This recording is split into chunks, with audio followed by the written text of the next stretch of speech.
अगले जन्म में क्या होंगे आप जाने विष्णु पुराण से।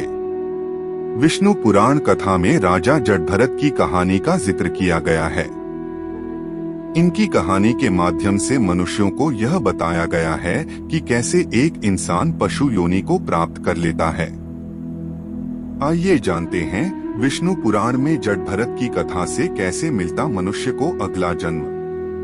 वीडियो में आगे बढ़ने से पहले हमारे YouTube चैनल हिंदू ज्ञान संगम को लाइक सब्सक्राइब करें और कमेंट में राधे राधे लिख दे, आपका कल्याण ही कल्याण होगा।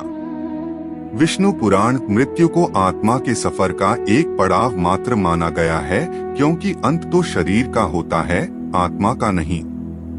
आत्मा तो मूल है और इसका सफर एक शरीर तक नहीं रहता है। इसे अनेकों शरीर में होकर गुजरना पड़ता है और हर शरीर के मिलने के पीछे कुछ न कुछ वजह होती है। ऐसा विष्णु पुराण, गीता और अन्य शास्त्रों में बताया गया है। लेकिन आत्मा का लक्ष्य भटकना नहीं होता है, बल्कि उसे परतत्व यानी मोक्ष प्राप्त करना होता है। मोक्ष वह है जब आत्मा का संयोग परमात्मा से होता है।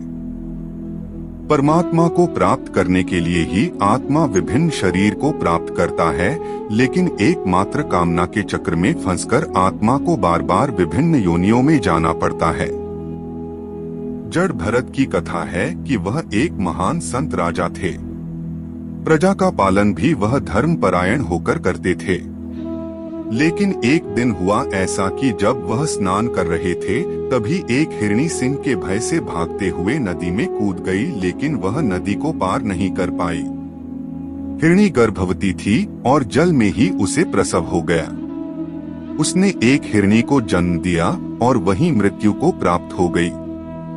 राजा को हिरणी के बच्चों को देखकर उस पर दया आ गई और वह उसे लेकर अपने राजभवन में आ गए। राजा जटभरत ने उस हिरणी को अपने बच्चे की तरह पालना शुरू किया। हिरणी भी राजा से बहुत स्नेह करने लगी थी और राजा के आगे पीछे खेलती रहती, जिसे देखकर राजा जटभरत आनंदित होते रहते। राजा का मोह हिरणी के बच्चे से बढ़ता चला गया और धीरे धीरे वह बूढ़े होकर मृत्यु को प्राप्त हो गए। लेकिन मृत्यु के समय भी उस हिरणी से उनका मोह समाप्त नहीं हुआ, वह उसी के बारे में सोचते रहे।